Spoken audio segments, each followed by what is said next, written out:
नमस्कार, मैं हूं मनीष कुमार और आप देख रहे हैं हिंदुस्तान टीवी। आज हम उपस्थित हैं सिवान में और यहाँ पे आप देखेंगे कि आज जो है चुनावी दौरा जो है समाप्त होने वाला है। चुनाव प्रचार प्रसार अब बंद होने वाला है, तो इसी दौरान हमारी मुलाकात हुई है सिवान से ही एक निर्दलीय प्रत्याशी डॉक्टर रविंद्रनाथ शुक्ला से।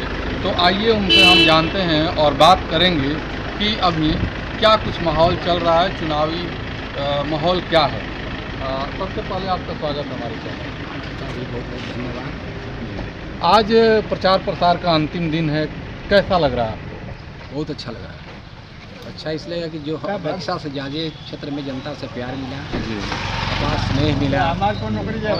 अभी तक हमको लोग कहते थे कि लोकसभा चुनाव बहुत बड़ा क्षेत्र है, बहुत बड़ा खर्च लगता है, बहुत परेशानी होती है। हमको लगता है कि अपने भी बहुत कम खर्च में, मैंने हमको लगता है कि बेमतलब का चुनाव आयोग इसका 95 की 90 लाख लिमिट रखी है। अगर आप क्षेत्र में हैं, जनता आपको चाहती है, पहले से जनता के बीच में आप रहे हैं, तो आप हम कभी कभी सुनते थे कि वाजपेयी जो और बड़े बड़े नेता अपने क्षेत्र में प्रचार के लिए जाते ही नहीं थे और विजय पाते थे। वो स्थिति आज के समय भी है। अगर हम क्षेत्र में नहीं जाएं और अब क्षेत्र के लोगों से जुड़े हैं, तभी जनता विजय श्री दिलाती है। आखिर क्या कारण था कि आप चुनावी मैदान में आए? आप एक डॉक्टर हैं और ऐसा क्या माहौल बना, ऐसे मन में क्या आया कि आप राजनीति में प्रवेश करें? हर नागरिक को देश के प्रति कुछ कर्तव्य का आभास मैंने कॉन्शस है, तो आभास होना चाहिए। जब मैं गलत व्यक्ति को किसी प्रतिनिधि बनते हुए देखता हूँ तो अंदर से आक्रोश होता है कि अच्छे लोग क्यों राजनीति से बाहर होते जा रहे हैं।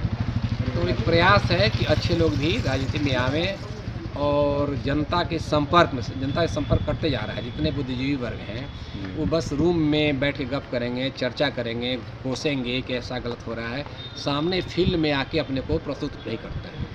यही कारण था कि मैं सोचा कि देखूं एक बार जनता के बीच में जाके कि जनता सचमुच गड़बड़ है कि नेताओं के द्वारा बनाया गया है गड़बड़। जनता अभी बहुत अच्छी है।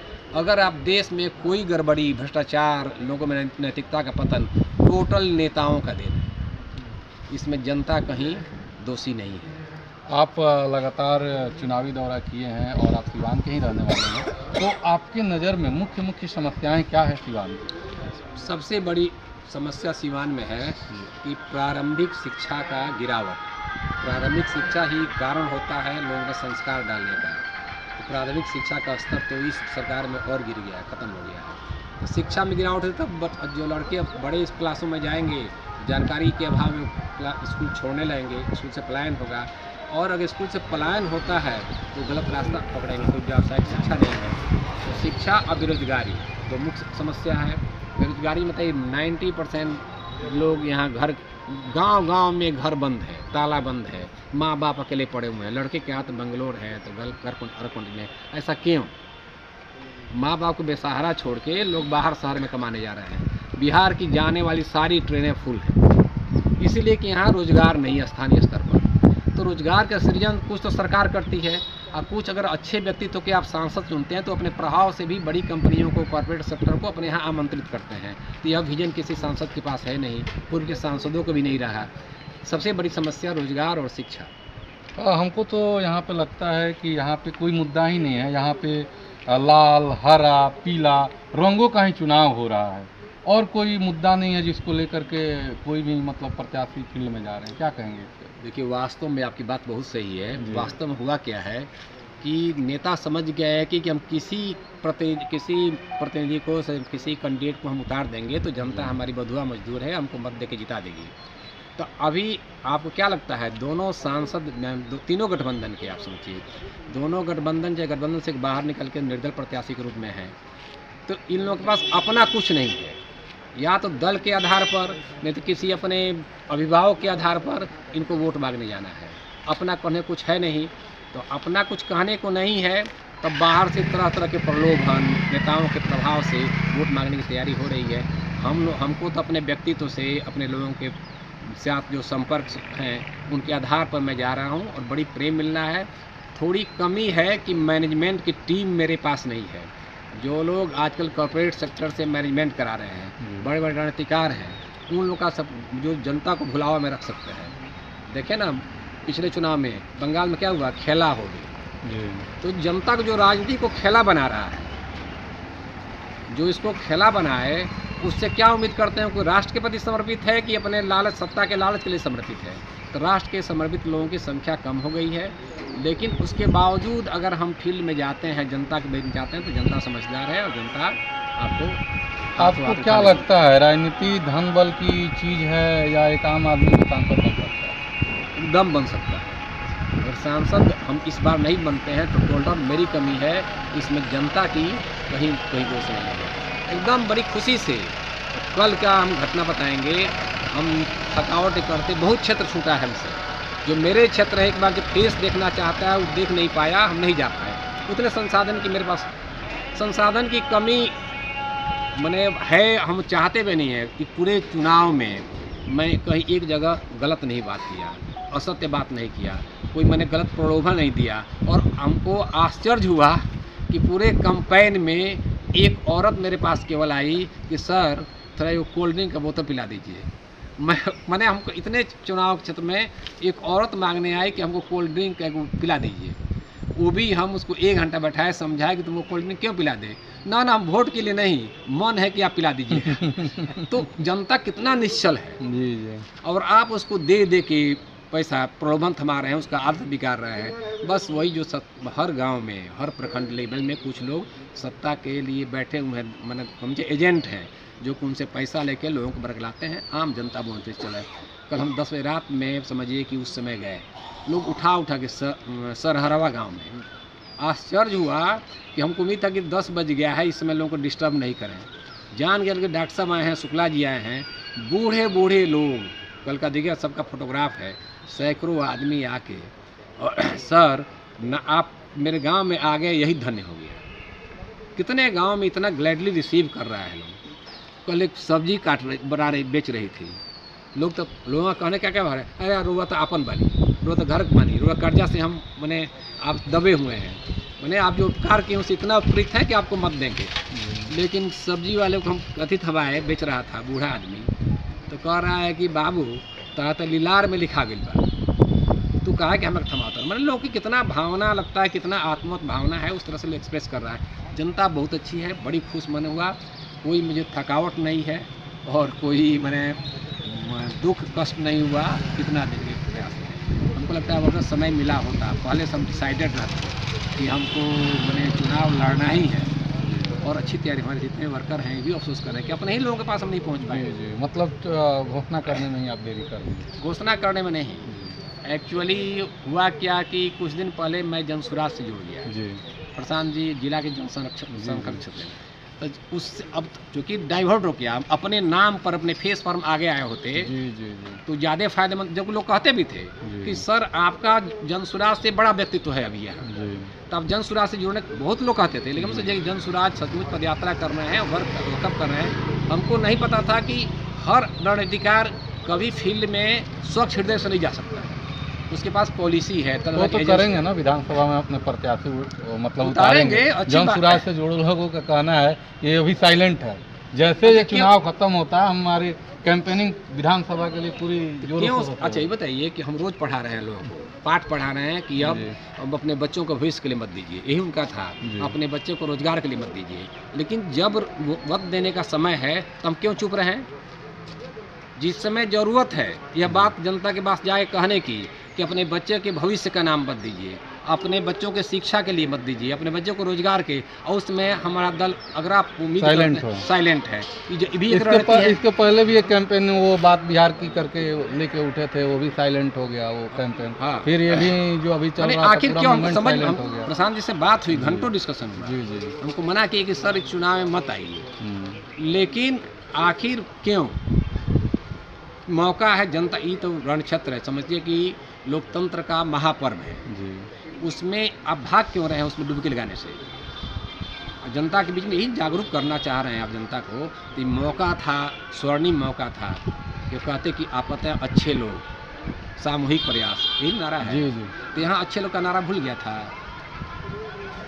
ऐसा तो नहीं कि साइलेंटली कहीं सपोर्ट कर रहे हो, कहीं पीछे से फंडिंग हो जिसके लिए कार्य कर रहे हैं। अभी तो हम कह नहीं पाएंगे, आपसे पता लगाइए। लेकिन हमको यह बात, बाकी शेष बात अच्छी है, पदयात्रा कर रहे हैं, लोगों की समस्या सुन रहे हैं, अपना रोजगार के सृजन के लिए आप प्रोग्राम बना रहे होंगे, लेकिन यह बात कि जब मौके पर आप चुप रहें, ये गलत क्या हुआ? मौके पर चुप रहने का कारण था कि भीष्म पितामह को सरसज्जा पर सोना पड़ा। जिस समय उनको धृतराष्ट्र के खिलाफ ताकत दिखाना चाहिए था कि तुम समझौता करो, 5 गांव भी दे दो, उस समय वो चुप रह गए। जो अन्याय द्रौपदी के साथ उस समय चुप रह गए। तो समय बताएगा कि आप मैंने रणनीति बना के अब सफल हो सकते हैं कुछ दिन के लिए, लेकिन स्वच्छ और निर्मल मन से जाने का से आपकी आत्मा भी संतुष्ट रहेगी और जनता भी पहचानेगी कि आप क्या है। अंत में आप सिवान की जनता से क्या अपील करना? मैं यही अपील करना चाहता हूँ कि बाबू, अगर आप मत दे रहे हैं तो मत दीजिए। या तो आपका स्वार्थ सिद्ध होता है तब मत दें, या आपके भावी पीढ़ी बच्चों का भविष्य सुधरता है तब मत दें, या राष्ट्र होता हो तब मत दें। आप किसी गलत प्रभाव में, किसी लालच में, धर्म के प्रभाव में, जाति के प्रभाव में अगर आप किसी को मत दे के विजयी बनाते हैं, तो आप फिर वैसे ही 5 साल अफसोस करेंगे कि यह सांसद गया और फिर मिलने नहीं आया। आपसे एक प्रश्न पूछना चाहते हैं, पिछले 3-4 टर्म से 20 साल से एक सांसद का उदाहरण दे दिए जो किसी प्रारंभिक किसी विद्यालय में गया हो और 1 घंटा बैठ के उसके शिक्षा का स्तर का जानने का प्रयास किया हो। एक सांसद का बड़ा व्यक्तित्व होता है। 20 लाख मुस्लिम बन जाते, 20 लाख के आसपास मतदाता हैं, उनका प्रतिनिधि है। एक स्कूल में बैठ गया तो पूरा जिला प्रशासन सुनेगा। तो है कि 3-4 जो पिछले सांसद हुए किसी विद्यालय में बैठे यहाँ की शिक्षा की स्थिति सुधारने के तो मुद्दा ही जब नहीं रहता है चुनाव में, तो फिर वो जाएंगे कैसे?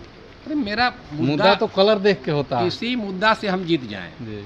लेकिन आपके पास कोई नैतिकता बची है, आपकी जनता इस तरह से सफ़र कर रही है, आपके ज़िले का भविष्य बिगड़ रहा है, आपकी आत्मा को ग्लानि होनी चाहिए और उसको सुधारने के लिए प्रयास होना चाहिए था। लेकिन हम आश्चर्य है, कोई सांसद किसी गवर्नमेंट अस्पताल में बैठ गया हो, किसी PSC में बैठ गया हो 2 घंटे के लिए, ये क्यों ऐसी स्थिति है? जनता डरती है, अफसर डरते, ब्यूरोक्रेट्स डरते, हर प्रखंड में भ्रष्टाचार भरा हुआ है। जनता त्राही त्राही करती है, जनता को उसी सिस्टम में फिट, उसी सांसद से फिट किया आता है कि इतना दे दो हम काम करा देते हैं। जो इस तरह का भर्सन आएगा उससे क्या उम्मीद करेंगे? तो मैं आप मीडिया बंधु से, जितने संचार के माध्यम हैं, जनता को जागरूक करना ज़्यादा ज़रूरी है कि आप रजिस्ट कीजिए। क्यों? किसी प्रखंड ब्लॉक का जो प्रमुख है उससे BDO और CO को डरना चाहिए, उसके रेफरेंस से उसका काम सुनना चाहिए। तो वो एजेंट हो गए हैं, ठीक है इतना देते हो काम करवा देते हैं। ऐसी स्थिति आप भी वाकिफ़ हो गए। आजकल जन अदालत लग रहे हैं, किसी जन अदालत के आप देखे हैं? आश्चर्य हुआ हमको कि अभी जन अदालत लगा था किसी शनिवार के दिन, और जनता बाहर बैठने कोई व्यवस्था, इस गर्मी में न पानी की व्यवस्था न गर्मी की व्यवस्था, अफसर लोग भीतर बैठे हैं, घंटों 1-2 को इसमें लग रहा है। और अंत होता क्या है कि रेफर हो जाता है कि चले जाइए इसी बात। उस झूठ आई बात से क्या लाभ? तो यही समस्या है। तो मैंने आप बताइए, रोजगार का सृजन, दूसरा प्रारंभिक स्कूल के टीचर बने, बाकी टीचर्स तो थोड़ा बड़े लड़के जाते हैं, जी वो संस्कार नहीं डाल पाएंगे, लेकिन सबसे बेस्ट मैंने प्राइमरी स्कूल सबसे बेस्ट टीचर जाने चाहिए था। बेस्ट टीचर चाहिए, रोजगार का सृजन। और तो रोजगार का सृजन बिहार में हुआ नहीं है। जितने नवयुवक 10वीं 12वीं कर रहे हैं यूपी से लाके दारू ढोते हैं और बड़े बड़े व्यवसायी बन रहे हैं। जो सब्जी बेचने वाले व्यवसायी थे वो दारू के व्यापारी हो गए, करोड़ों में खेल रहे हैं। शराबबंदी के हम बहुत बड़े प्रशंसक थे। हमको अंदर से था कि आज़ादी के बाद सबसे बड़ा सामाजिक सुधार का जन आंदोलन था, तो उसका एक्सक्यूशन गड़बड़ हो गया। और एक्सक्यूशन स्वतः लोग से प्रेरित किया जाता कि आप शराब छोड़ें, मत पिए, जागरूकता से। तो हमको लगता है कि जो ये चल रहा है शराब, हमको लगता है कि आप ठीक कर रहे हैं। जितने लड़के यंग हैं सब शराब की मार्केटिंग में लग गए हैं, प्रशासन उसका लाभ ले रहा है। और कोर्ट कचहरी में जितने एडवोकेट्स हैं, जितने जुडिशियल अफसर हैं, सबको जॉब मिल गया, एक तंत्र मिल गया है जिससे पैसा उगाही किया जा सके, और सब आँख मूंद पड़े हैं। मुख्यमंत्री जी को मालूम होगा, स्थानीय मंत्री को मालूम होगा, टोटल जनप्रतिनिधि को मालूम है, लेकिन सभी अंत में आप अपना अपील कर दीजिए कि पब्लिक से क्या कहना चाहिए। बस जनता से बहुत प्यार मिला, जी मुझे बहुत खुशी है। जी अभी मैं इधर जो सांसदों का इतिहास देखता हूँ, जी उसमें सबसे प्रिय सांसद हमको जनार्दन तिवारी लगे थे। जी उनके साथ मैं दिन कुछ मैंने हम तो मैंने जीत में ओम प्रकाश जी हुए, जी आपकी कविता सिंह हुई, जी उसके पहले बिरसिंह पटेल जी थे, उनसे मैं मिलता रहता था। लेकिन जो आचरण जो जनता के लिए सर्वसुलभ था, जी जो आज तक सर्वहारा का लोग कहता है कि लोग माले और कम्युनिस्ट सर्वहारा के प्रतिनिधि है, एक वास्तव में सर्वहारा के प्रतिनिधि वही थे। हम जब विधायक थे उस सिवान जी। माने पटना में देखते थे, एक कमरे में बंद, अब बाकी क्षेत्र की जनता मार चौकी पर सोई हुई है, बैग लेके निकलते थे, तुम यहाँ खड़ा रहो, तुम यहाँ खड़ा रहो, तुम यहाँ हर अफसर के गेट पर, और लोगों का पैर भी ऐसे ही करते चलते चलते थे। और बड़ी उनकी इच्छा थी कि डॉक्टर शुक्ला जी आप जॉब छोड़ के आइए, 2 साल सीवान में सेवा कीजिए, अब मैं सांसद का पर भाजपा से टिकट दिलवाऊंगा। तो मैंने मेरे अंदर का जो अथी था नेता बनने को, उसको अंकुरित कराने का, उसमें कुछ अथी करने का बहुत बड़ा उनका हाथ है। तो मैं आज अंतिम दिन जा रहा हूँ उनकी मूर्ति पर माल्यार्पण करने और उनको अपनी श्रद्धांजलि देने जा रहा हूँ। और शेष जो अभी प्रतिद्वंदी हैं मेरे, उनसे आग्रह करूंगा कि अगर आपको अनुकरण करना है तो उनका आचरण का अनुकरण कीजिए, ताकि समाज प्रेरित हो उनसे। आपन से बात की इसलिए बहुत बहुत धन्यवाद।